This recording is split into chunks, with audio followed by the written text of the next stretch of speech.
का प्रश्न है कि जो चित्त की वृत्तियां होती हैं उनको शांत करने के लिए इनके अनुसार इन्होंने सुना है क्रिया प्राणायाम किया जाता है। वो क्या है या वो कैसे किया जाता है? पहले तो मैं ऐसा नहीं मानता कि किसी प्राणायाम के करने से आपके चित्त की वृत्तियां शांत हो जाती हैं। हाँ, इतना जरूर है कि प्राणायाम करने से प्राणों का जब अवलंबित होते हैं, जब वो लंबे होते हैं, याम अर्थात एक पड़ाव, तो मनुष्य की स्मृति जो है बढ़ती है, अर्थात जागरूकता जो है बढ़ती है, जिससे कुछ देर के लिए मनुष्य जो है शांत महसूस करता है। थोड़ी देर के लिए, ऐसा नहीं पूरा पूरा दिन, थोड़ी देर के लिए आपने शांत महसूस किया, एक चाय का कप पियो, सारी शांति दूर, तुरंत चला गया। तो बहुत सारी विचारधाराएं जो हैं बन गई हैं प्राणायाम को लेकर, परंतु मूल प्राणायाम जो वैसे 28 प्रकार का है, कहीं लिखा है 24 प्रकार का है। मूल प्राणायाम या तो अनुलोम विलोम है, जिसको नाड़ी शोधन प्राणायाम भी बोला जाता है। हो सकता है क्रिया योग में जो चलते हो उसको क्रिया प्राणायाम बोलते हो, परंतु हमें नहीं मालूम। या आप शीतला प्राणायाम करेंगे या भ्रामरी प्राणायाम करेंगे या कुछ वैसा प्राणायाम करेंगे, पिंगला प्राणायाम कर सकते हैं, इत्यादि इत्यादि। वो यम नियम आसन प्राणायाम,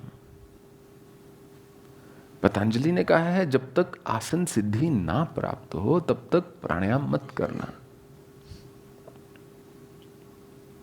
क्योंकि प्राप्ति नहीं भ्रांति होगी, प्राप्ति नहीं क्षति होगी उससे। तो पहले मनुष्य स्थिर बैठना सीख जाए, एकदम अडिग हो, पाषाणवत पत्थरवत स्थिर बैठना सीख जाए, फिर बस अनुलोम विलोम कर ले, उससे बढ़कर उसको किसी चीज की आवश्यकता नहीं पड़ेगी। क्योंकि चित्त की वृत्तियां शांत करने के लिए पतंजलि आगे लेकर चलते हैं आपको। चित्त की वृत्तियों का शांत होना ही समाधि है। और फिर उन्होंने कहा प्रत्याहार होना चाहिए, क्योंकि पहले जो 4 अंग हैं, यम नियम आसन प्राणायाम, उन सब में कहीं ना कहीं शरीर लगता है। चाहे आप स्वाध्याय कर रहे हैं, चाहे आप भक्ति कर रहे हैं, एक शरीर की आवश्यकता है, शरीर के क्रियाकलाप हैं वो। परंतु जब आप प्रत्याहार की ओर पहुंचे, प्रत्यय मतलब अल्प, आहार मतलब भोजन, तो पतंजलि ने कहा कि इंद्रियों को कम आहार देना शुरू कर दिया जाए।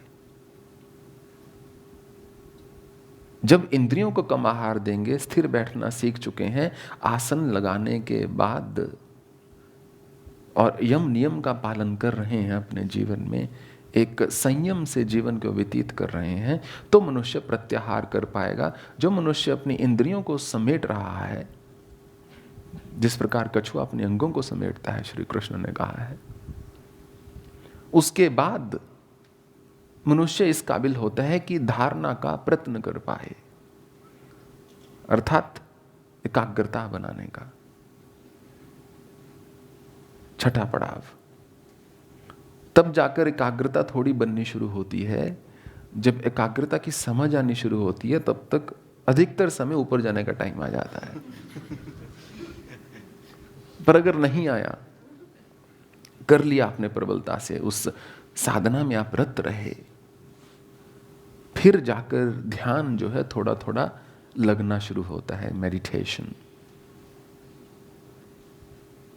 ध्यान अर्थात जिसमें ध्येय, जो भी जीवन का ध्येय है और जो लगा रहा है, वो एक हो गए हैं। अब you have become the purpose of your life at that time. आप स्वयं ही अपना ध्येय हो गए हैं, क्योंकि अपनी खोज में निकले हैं, आत्म खोज में निकले हैं। जो मनुष्य उसमें रत रहता है, जो साधक, फिर जाकर अंतिम चरण समाधि वो प्राप्त होती है। तो चित्त की वृत्तियां शांत होती हैं संकल्प से और विशालता से। चित्त की वृत्तियों को शांत करने के लिए कोई क्रिया नहीं है। अगर आपको मेरा विश्वास नहीं है तो करके देख लो, जो हो जाए तो मुझे आके बता देना। चित्त की वृत्तियां शांत होती हैं अपनी सोच की संकीर्णता को छोड़ने से। जो भी चीज मैं मानता हूं गलत है या ठीक है, जो भी चीज मैं मानता हूं मुझे चाहिए ही चाहिए ये सुखी रहने के लिए, उस पर एक बहुत बड़ा प्रश्न लगाने से कि क्यों, मैं ऐसा क्यों मान रहा हूं, मुझे ऐसा क्यों लग रहा है। जो ऋषि मुनियों ने बड़े बड़े शास्त्र लिखे वो चिंतन के मंथन से निकले हुए तथ्य हैं। वो नहीं है कि उन्होंने बैठकर बस लिख दिया।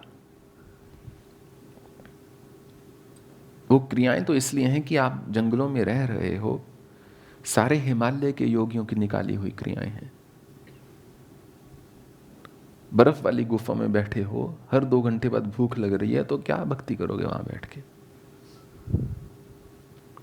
कि क्यों ना कुछ ऐसा किया जाए कि शरीर वज्र की भांति हो जाए और मनुष्य 24 घंटे में एक बार भी भोजन ले, या 2 दिन में एक बार ले, या 3 दिन में एक बार ले, या 4 दिन में एक बार ले, तो भी ठीक है। ताकि मेरा जो मेरा मूल ध्यान है वो साधना में रहे, वो आराधना में रहे, वो भक्ति में रहे, वो योग में रहे, वो केवल शरीर के क्रियाकलापों में न रह जाए।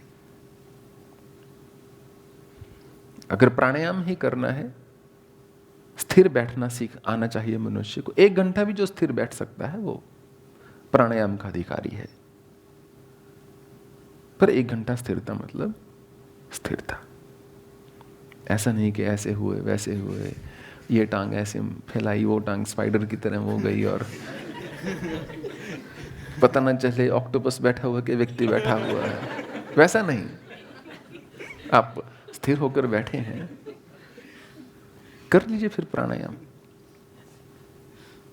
ऐसी बहुत सी हठ योग की क्रियाएं हैं जो केवल और केवल प्राणायाम से ही सिद्ध हो जाती हैं। अपने आप में प्राणायाम इतना शक्तिशाली है, कुछ और करने की आवश्यकता नहीं। 70% हठ योग की क्रियाएं केवल प्राणायाम से सिद्ध हो सकती हैं।